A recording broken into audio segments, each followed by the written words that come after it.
The stars above Earth shimmered like scattered diamonds, a sight that never failed to mesmerize Zanara.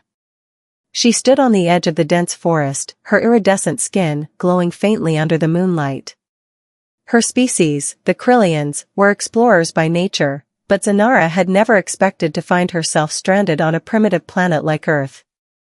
Her ship had crashed during a routine survey, and now she was alone, far from her homeworld. As she wandered through the forest, her senses heightened by the unfamiliar surroundings, she stumbled upon a small cabin. The warm glow of a fireplace spilled through the windows, and the faint sound of music reached her ears. Curiosity overtook her caution. She approached the cabin, her heart pounding in a way that felt almost human. Inside, a young man named Ethan sat by the fire, strumming a guitar. He was a writer, seeking solitude in the woods to finish his novel. When he heard a soft knock at the door, he froze. No one ever came out this far. Cautiously, he opened the door, and there she was. Zanara's appearance was unlike anything Ethan had ever seen. Her skin shimmered with hues of blue and silver, and her eyes glowed faintly in the dark. She was breathtakingly beautiful, yet undeniably alien. For a moment, they simply stared at each other, two beings from different worlds, unsure of what to say. I mean no harm, Zanara finally spoke, her voice melodic and soothing. My ship crashed.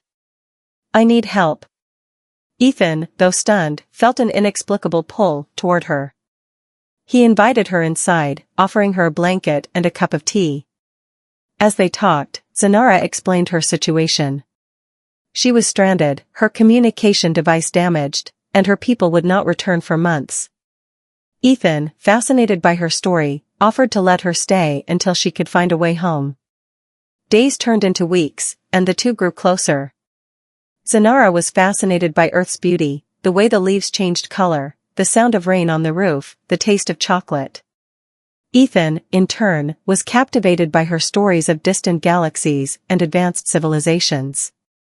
They spent hours talking, laughing, and sharing their worlds with each other. But as their bond deepened, so did the challenges. Zanara's presence on Earth was forbidden by her people's laws. Contact with primitive species was strictly prohibited, and if her superiors discovered her relationship with Ethan, the consequences would be severe.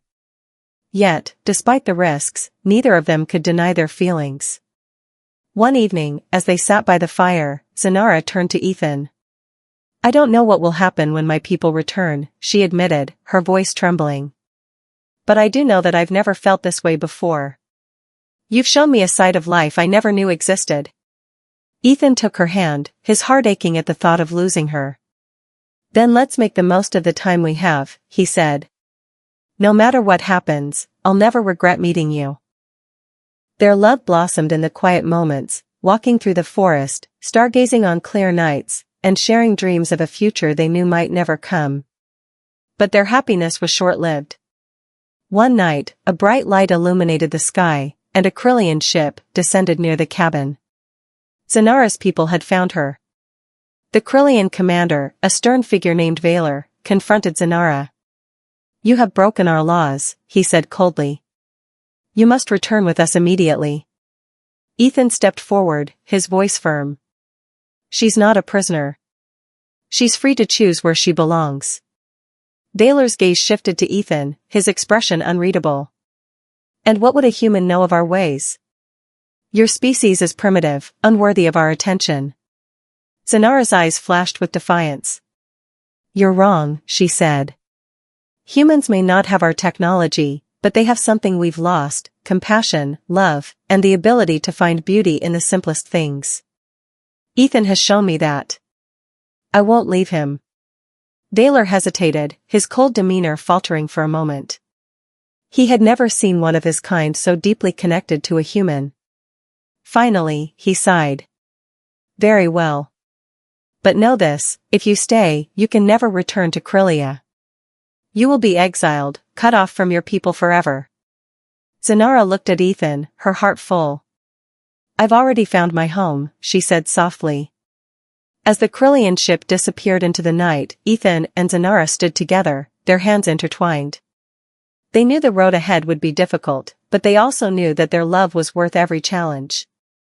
In each other, they had found something rare and beautiful, a connection that transcended worlds. And so, under the endless stars, their story began. A love that was lost and found, an alien and a human, bound together by the unlikeliest of destinies.